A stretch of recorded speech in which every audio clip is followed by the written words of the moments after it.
વડાપ્રધાન નરેન્દ્ર મોદી દ્વારા દેશના દરેક લોકસભા વિસ્તારમાં સાંસદ ખેલ મહોત્સવ 2025નું આયોજન કરવા આહવાન કરવામાં આવ્યું હતું, જે અંતર્ગત કચ્છ લોકસભા વિસ્તારના સૌ રમતવીરોને પ્રોત્સાહન આપવા અને યુવા પ્રતિભાઓને ઓળખવા માટે આ રાષ્ટ્રીય ખેલ મહોત્સવ અંતર્ગત 21 સપ્ટેમ્બરથી જુદી જુદી સ્પર્ધાઓનું આયોજન કરવામાં આવ્યું છે. સાંસદ ખેલ મહોત્સવ 2025 સફળતાપૂર્વક આગળ વધારતા કચ્છ લોકસભાના સાંસદ અને ગુજરાત પ્રદેશ ભાજપના મહામંત્રી વિનોદ ચાવડા દ્વારા ભુજ તાલુકાના મિર્જાપર ગામે સ્વામિનારાયણ કન્યા વિદ્યા મંદિર ખાતે વોલીબોલ પાસિંગ મહિલા સ્પર્ધા તેમજ માધાપર ગામના સર્વોદય સ્પોર્ટ્સ ક્લબ ખાતે વોલીબોલ શૂટિંગ સ્પર્ધાનું સફળ આયોજન કરવામાં આવ્યું હતું.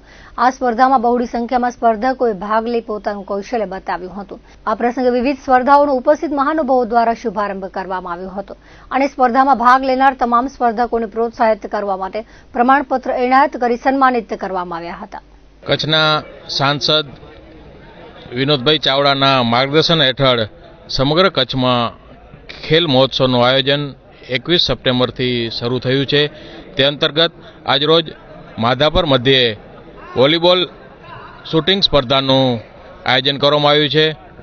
આજની આ વોલીબોલ સ્પર્ધામાં 16 ટીમો ભાગ લઈ રહી છે અને સૌ ખેલના માધ્યમથી કચ્છના યુવાનો એકજૂટ થાય અને રાષ્ટ્રપ્રેમની ભાવના જાગે તે હેતુથી માન્ય વિનોદભાઈ ચાવડા સમગ્ર કચ્છમાં ખેલ ઉત્સવ ઉજવી રહ્યા ત્યારે લોકોમાં અને યુવાનોમાં આ ખેલ મહોત્સવ માટે ખૂબ જ ઉત્સાહ છે ને આજની આ ટુર્નામેન્ટ હમણાં જ આગેવાનો દ્વારા સ્ટાર્ટ થઈ ગઈ છે અને 16 ટીમો યુવાનો ભાગ લઈ રહ્યા છે.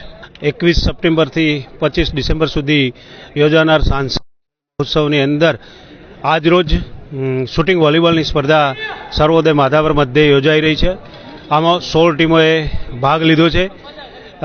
આદરણીય સાંસદ શ્રી વિનોદભાઈ ચાવડાજી દ્વારા આમ તો સમગ્ર દેશની અંદર માનનીય મોદી સાહેબના આહવાનને લઈ અને તમામ સાંસદો દ્વારા આવા ખેલ મહોત્સવનું આયોજન કરવામાં આવ્યું છે. એના ભાગરૂપે કચ્છ મોરબીના સાંસદ વિનોદભાઈ દ્વારા આ રમતોત્સવની અંદર આજે શૂટિંગ વોલીબોલની સ્પર્ધાનું આયોજન કરવામાં આવ્યું છે.